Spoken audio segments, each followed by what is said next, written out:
Selamat pagi, selamat hari Minggu, selamat mengikuti sekolah Minggu. Bersyukur ya Tuhan memberikan kesempatan kepada kita, memberikan kesehatan yang baik kepada kita, sehingga kita tetap hadir, bisa mendengarkan firman Tuhan ya. Sebelumnya kita akan berdoa dulu ya. Tuhan Yesus yang baik, terima kasih Engkau memberikan kesempatan kepada kami untuk sekolah minggu. Engkau berkati kami, Engkau beri hikmat, pengertian akan firman Tuhan. Terima kasih Tuhan Yesus. Kami serahkan waktu dan kesempatan ini hanya ke dalam tangan-Mu. Dalam nama Tuhan Yesus kami sudah berdoa. Amin. Nah, pada minggu yang lalu kita sudah belajar tentang kelahiran Yesus ya, kelahiran Yesus Kristus. Nah, pada saat ini kita sudah tahu bagaimana kelahiran Tuhan Yesus. Untuk pelajaran pada minggu ini kita belajar dengan tema peduli kepada yang tidak dipedulikan. Sumber Alkitabnya Lukas 2 ayat 8 sampai 12. Dalam kehidupan sehari-hari pasti kita banyak mendengar macam-macam kehidupan di masyarakat yang menyangkut kejahatan ya. Otomatis polisi akan turun tangan dalam hal kejahatan ini. Contohnya kejahatan apa aja?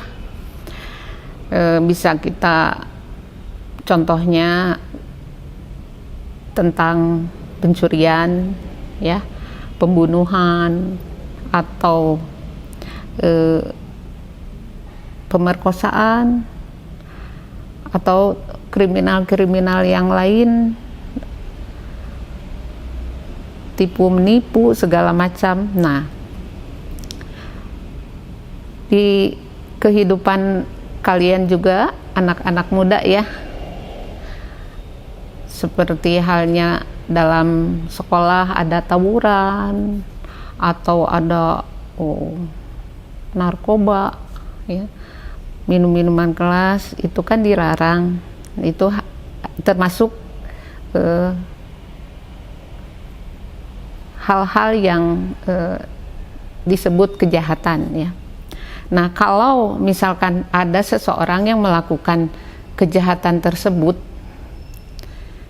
setelah diadili, setelah melalui proses hukum, ternyata si yang melakukan kejahatan ini dia dibebaskan, padahal dia jelas-jelas bersalah. Kalau menurut kalian hal itu bagaimana? Adil enggak?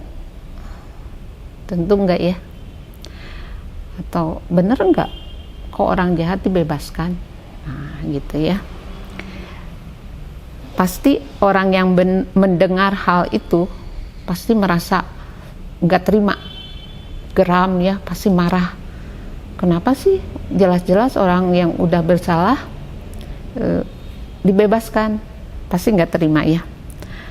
Nah, malah mungkin dikasih fasilitas yang malah yang baik gitu ya, malah pokoknya mah jauh dari hukuman aja. Nah, pasti kita tidak akan terima ya. Sama halnya kalau Allah berbuat seperti itu bagaimana?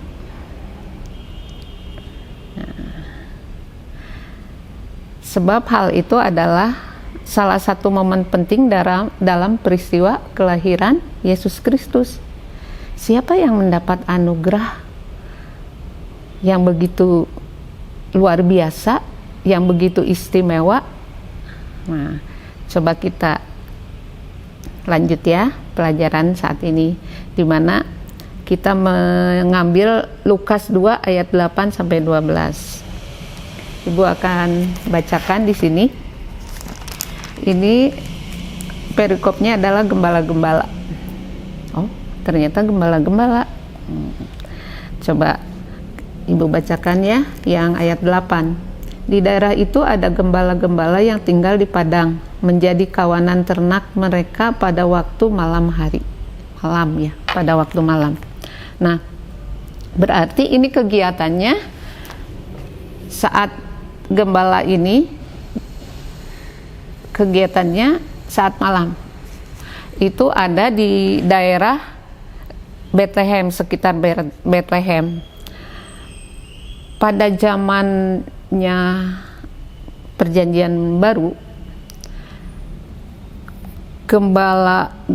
profesi gembala-gembala itu beda dengan profesi gembala waktu Perjanjian Lama.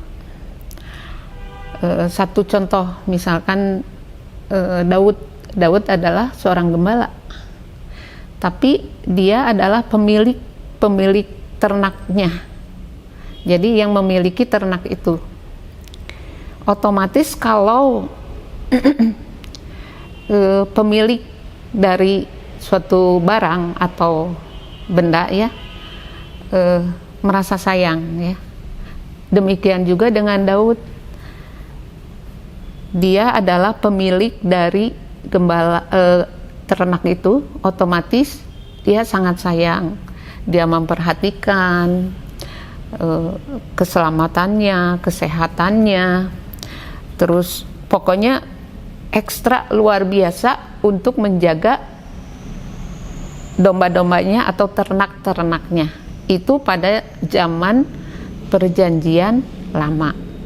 Perjanjian Lama beda profesinya dengan Perjanjian Baru si gembala ini. Kalau diceritakan di sini, kalau zaman Perjanjian Baru, profesi gembala itu adalah profesi yang paling rendah, paling hina. Dianggap suatu pekerjaan yang tidak terhormat ya. Mereka itu adalah sebagai upahan, jadi bukan pemilik asli dari ternak-ternak yang mereka gembalakan. Nah, si gembala waktu pada zaman Perjanjian Baru ini, mereka condong ya, mungkin tidak semua, mungkin Ibu tidak mengerti keadaan waktu itu, tapi kebanyakannya digambarkan di sini, gembala-gembala itu mereka itu orang-orang yang sangat miskin, tidak berpendidikan, dan kebanyakan dari mereka itu perangainya atau karakter atau kelakuannya atau sifat-sifatnya mereka kasar gitu ya, karena mungkin ini ditunjang dengan kehidupan mereka yang keadaannya tidak mampu, pendidikannya terbatas, bisa jadi itu berpengaruh dalam kehidupan mereka, dalam sifat-sifat mereka. Nah, mereka juga menjaganya, kebanyakan mereka menjaganya ya seadanya aja, tidak sepenuh hati seperti pemiliknya, gembala waktu zaman Perjanjian Lama ya. Mereka itu juga karena dipandang rendah, mereka itu dalam kehidupan bermasyarakat sehari-harinya mereka tidak pernah dijadikan salah satu saksi dalam pengadilan. Jadi mereka itu karena ya dipandang hina, dipandang tak berharga. Jadi kalau dalam kesaksian itu mereka tidak pernah tampil gitu, tidak pernah disodorkan nih sebagai saksinya adalah gembala. Walaupun mungkin, ini mungkin ya, si gembala waktu zaman perjanjian baru ini, mereka mengetahui sesuatu peristiwa, tapi karena profesinya itu mereka tidak ditampilkan dan tidak diizinkan untuk menjadi saksi gitu ya. Nah, di ayat 8 ini yang Lukas 2 ini ya, kehidupan mereka sehari-hari menggembalakan domba, dan waktu malam otomatis mereka istirahat ya. Mereka istirahat, terus mereka mengumpulkan ternak-ternaknya atau menjaganya, ya asal masuk aja, biar masuk gitu, mereka istirahat. Nah, setelah itu mereka duduk-duduk karena mereka kelelahan atau ya capek lah, pasti capek dalam kegiatan mereka, pekerjaan mereka sehari-hari, mereka capek istirahat. Tapi tiba-tiba ada sesuatu yang mengejutkan mereka. Ibu bacakan di ayat 9 sampai 10 ya. Tiba-tiba berdirilah seorang malaikat Tuhan di dekat mereka, dan kemuliaan Tuhan bersinar meliputi mereka, dan mereka sangat ketakutan. Lalu kata malaikat itu kepada mereka, "Jangan takut, sebab sesungguhnya aku memberitakan kepadamu kesukaan besar untuk seluruh bangsa." Nah, mereka tidak pernah menyangka akan kedatangan yang langka ya. Menurut ibu sih langka, gembala didatangi oleh malaikat. Nah, kejadian ini benar-benar terjadi. Mereka sedang istirahat, tiba-tiba ada sinarnya beda dari seperti biasanya. Ini adalah sinar kemuliaan Tuhan. Nah, ini bersinarnya meliputi mereka tuh.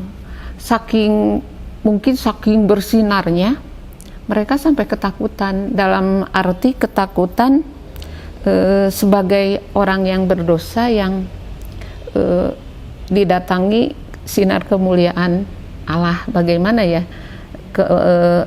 takutnya mereka.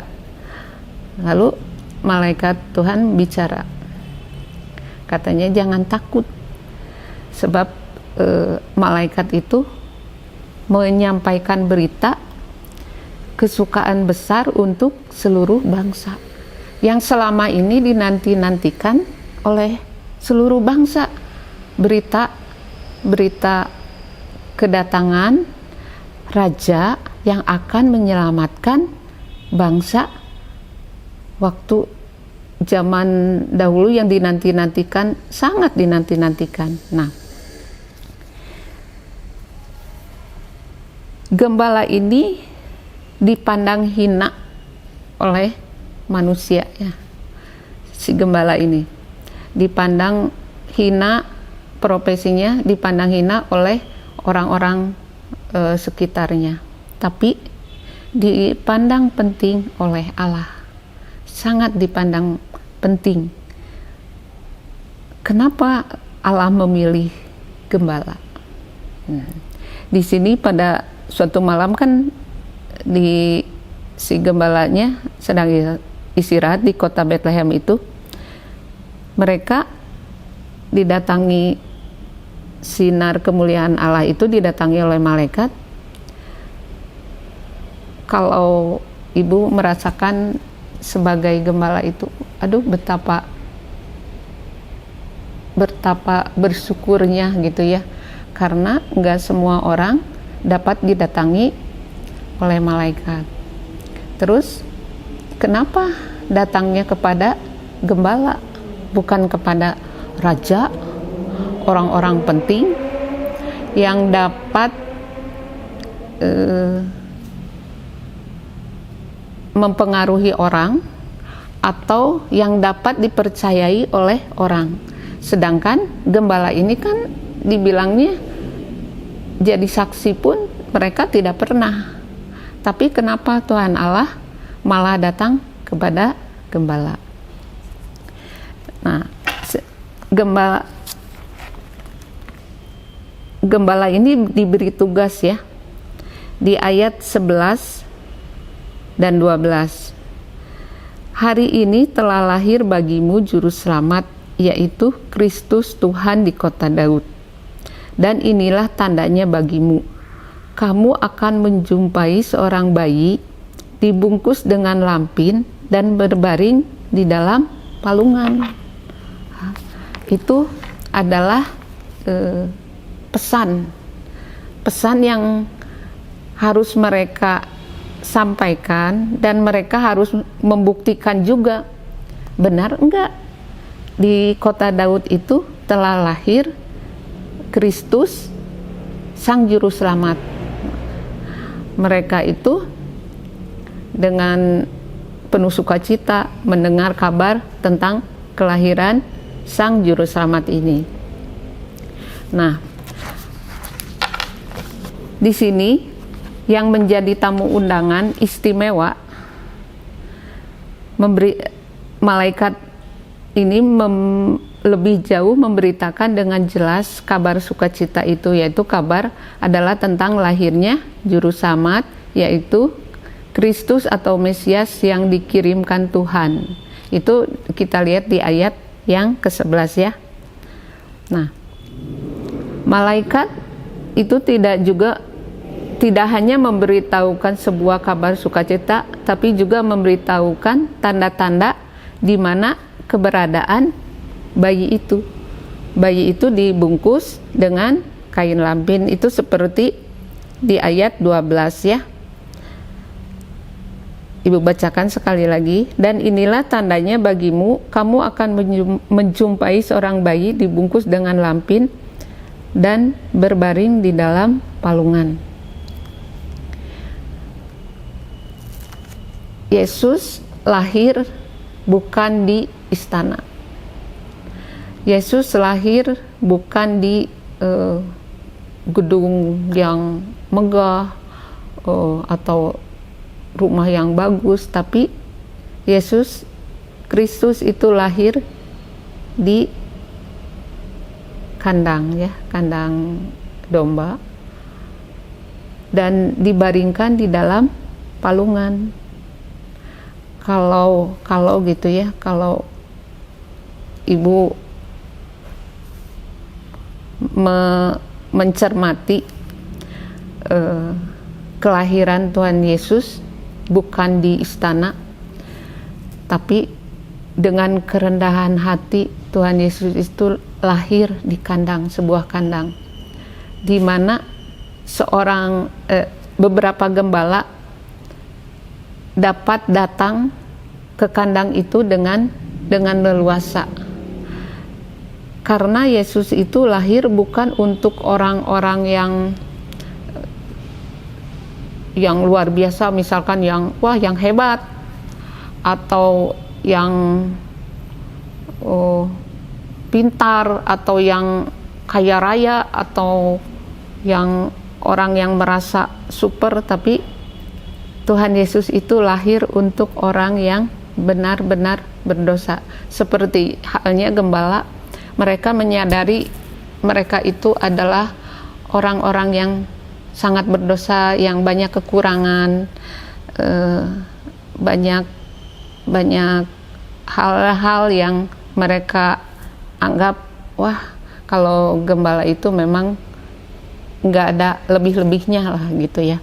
Nah, tapi berita sukacita ini justru Tuhan percayakan kepada gembala-gembala. Begitu luar biasanya Tuhan Yesus memperdulikan seseorang atau profesi yang dia anggap hina itu. Tuhan Yesus malah memilih berita kelahiran Tuhan Yesus disebarkan atau saksikan oleh gembala-gembala ini. Nah, di sini peduli kepada yang tidak dipedulikan. Tuhan Allah itu begitu memandang penting, memandang kepeduliannya kepada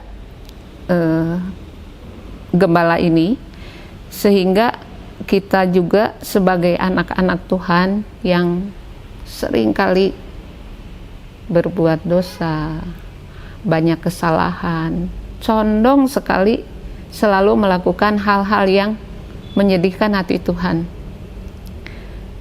Tuhan Yesus lahir untuk orang-orang berdosa, bukan orang-orang yang merasa suci atau merasa lebih dari yang lain, tapi Tuhan Yesus itu lahir untuk benar-benar menebus orang-orang yang berdosa yang membutuhkan Dia. Nah, kita sebagai anak-anak Tuhan yang sudah percaya kepada Tuhan Yesus, yang sudah menerima Yesus sebagai juru selamat, tugas kita adalah peduli kepada yang tidak dipedulikan. Banyak sekali orang-orang sekitar kita yang mungkin dianggap kurang atau dianggap nggak ada artinya. Cobalah kita tengok sekitar kita, banyak sekali yang mungkin dianggap tidak penting, tidak dipedulikan. Yuk kita sama-sama kita belajar, kita mau beraksi untuk memperdulikan orang-orang yang tidak diperdulikan atau yang tidak dipandang, yang dipandang sebelah mata ya. Banyak sekali hal itu terjadi dalam kehidupan kita sehari-hari. Misalkan gini, dia mah orangnya begini, misalkan gitu ya, atau dia mah nggak ada apa-apanya, dianggap remeh gitu. Jangan seperti itu. Kita sebagai anak-anak Tuhan memandang kepada semua orang itu sama ya, sama, karena Tuhan Yesus itu lahir untuk orang-orang berdosa, untuk semua orang, dan tidak ada satu orang pun yang tidak berdosa. Semua orang berdosa dan semua orang membutuhkan Tuhan Yesus sebagai juru selamat. Itu yang dapat kita pelajari dari pelajaran peduli kepada yang tidak dipedulikan. Bagaimana Tuhan Allah memilih orang-orang yang tidak dipedulikan, yaitu gembala yang pada zaman waktu itu perjanjian baru dianggap hina, tidak berguna atau dianggap rendah, tapi Tuhan Allah pilih dia sebagai saksi kelahiran Tuhan Yesus Kristus, sehingga mereka adalah orang yang pertama yang tahu, itu berita kelahiran Tuhan Yesus, di mana kelahiran Tuhan Yesus itu adalah hal yang sangat dinanti-nantikan oleh seluruh bangsa. Nah,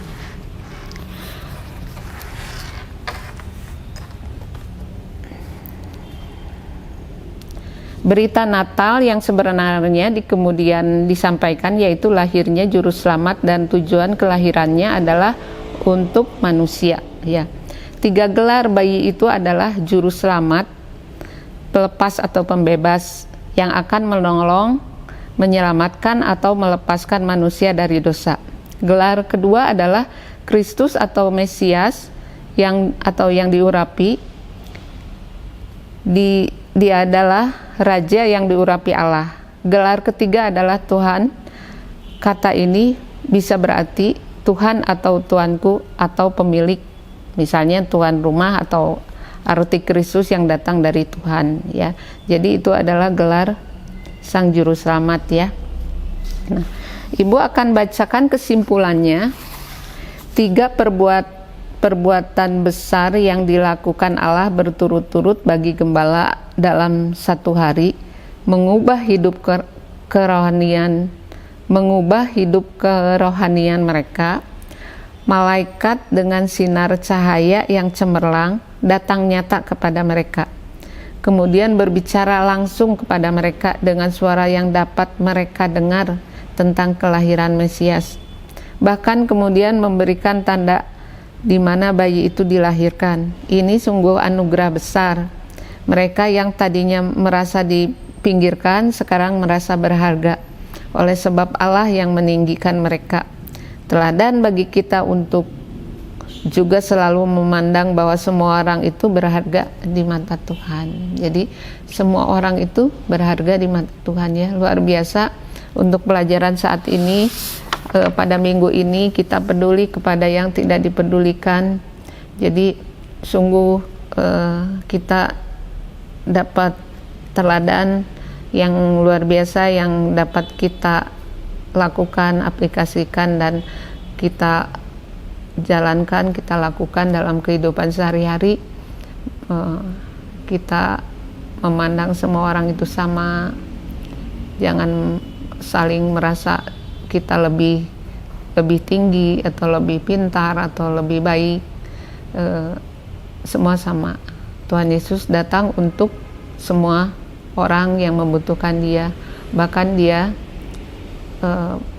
lahir di tempat yang hina, supaya setiap orang yang benar-benar yang dianggap hina, yang dianggap kurang itu dapat menghampiri Dia, gitu ya.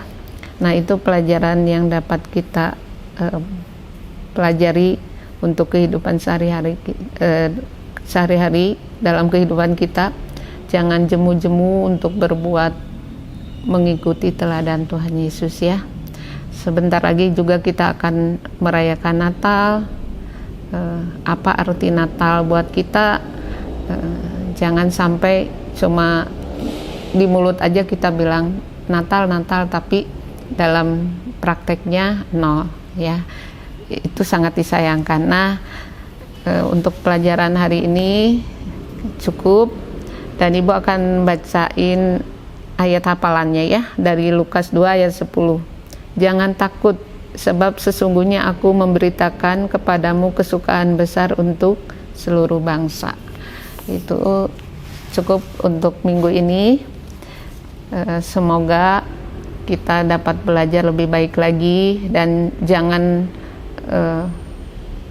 jemu-jemu untuk terus belajar firman Tuhan, membaca firman Tuhan, ya. Yuk kita akhiri sekolah minggu ini, kita berdoa, ya. Tuhan Yesus, terima kasih Engkau berkati kami, Engkau berikan teladan yang luar biasa kepada kami untuk dapat belajar, untuk merendah hati, menghargai sesama kami.